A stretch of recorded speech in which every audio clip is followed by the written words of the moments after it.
Bonsoir à tous, bienvenue dans le décryptage quotidien des travaux du dialogue national inclusif et souverain. Je suis Chérif Adoudouarti et vous êtes sur les réseaux sociaux de chatinfo.com.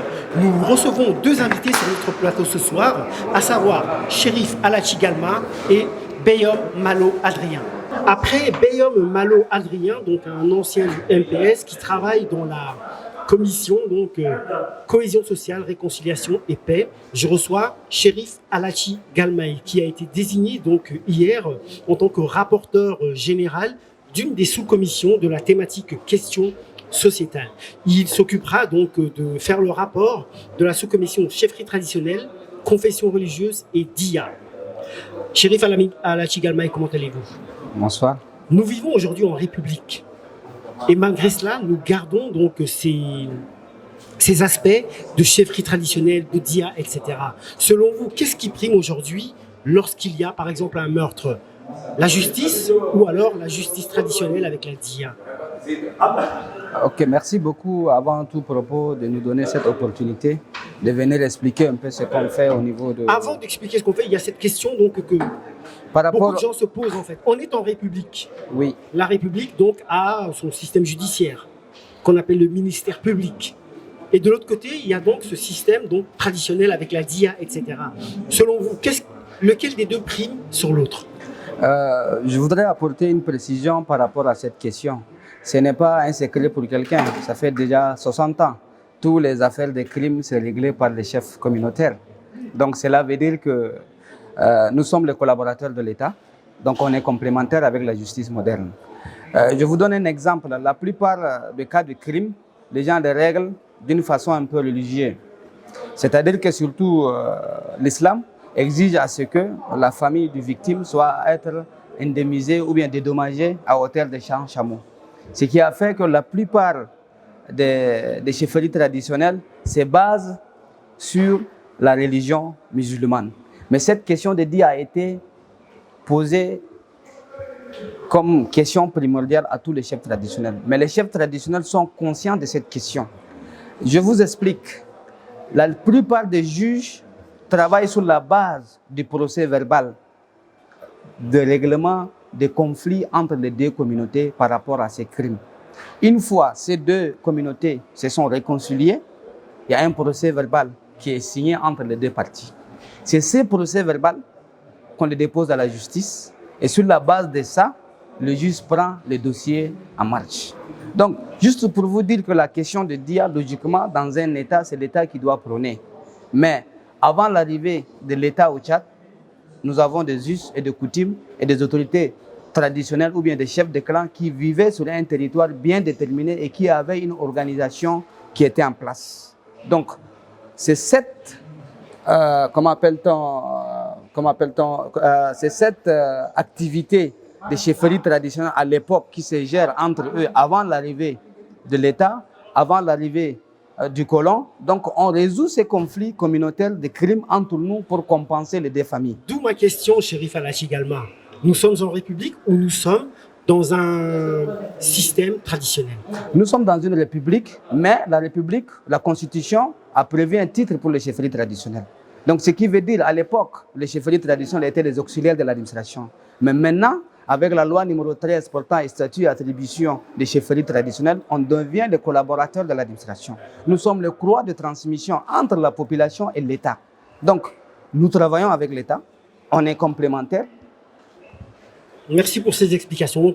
Ma seconde question porte sur vos activités précises au sein de cette sous-commission chefferie traditionnelle, confession religieuse et DIA. Qu'allez-vous faire exactement? Qu'allez-vous proposer?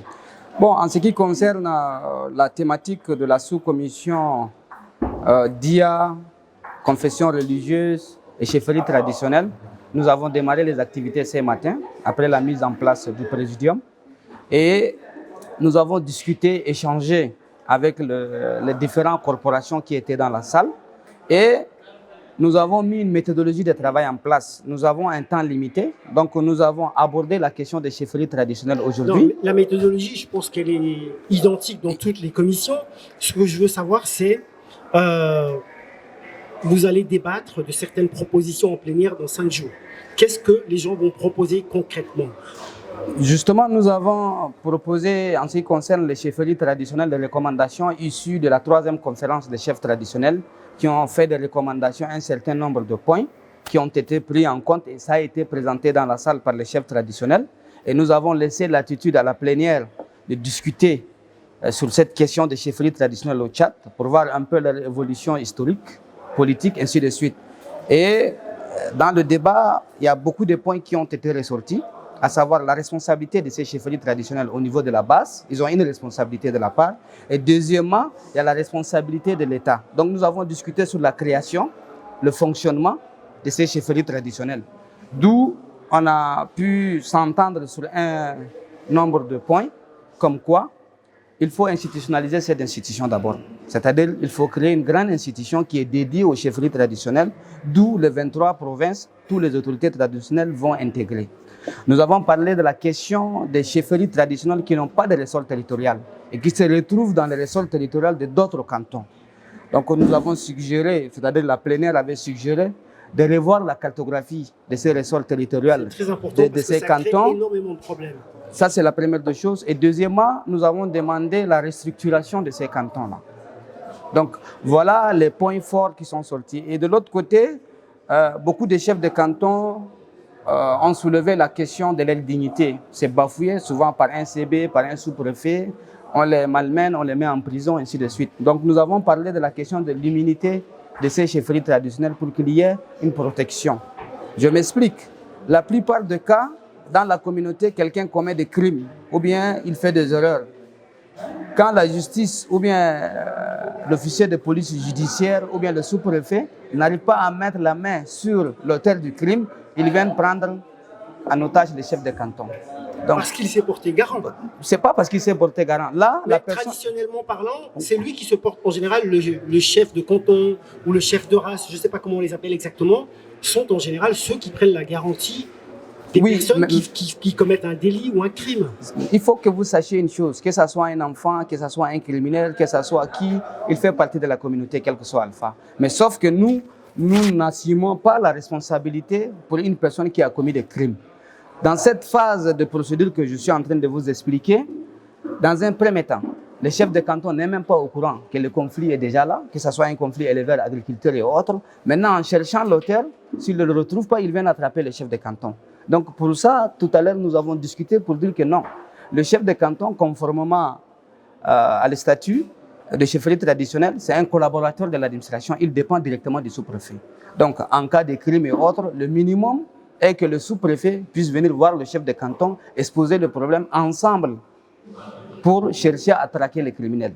Mais par contre, ce qui se passe actuellement sur le terrain, c'est différent. On vient, on accuse directement. Donc ce matin dans la salle, la plupart des questions et la plupart des contributions et des recommandations, c'était par rapport à la sécurité et l'immunité de ces chefs traditionnels. Merci beaucoup, Chérif Aladji Galmaï. Vous avez du pain sur la planche parce que cette question des conflits entre communautés, ces problèmes de DIA, etc., sont vraiment ce qui mine aujourd'hui la société tchadienne, surtout donc dans les provinces. Merci beaucoup. Merci. Merci à vous, chers internautes de tchadinfo.com. Nous nous retrouvons demain pour un autre décryptage du dialogue national inclusif et souverain sur les réseaux sociaux, donc de votre journal en ligne préféré.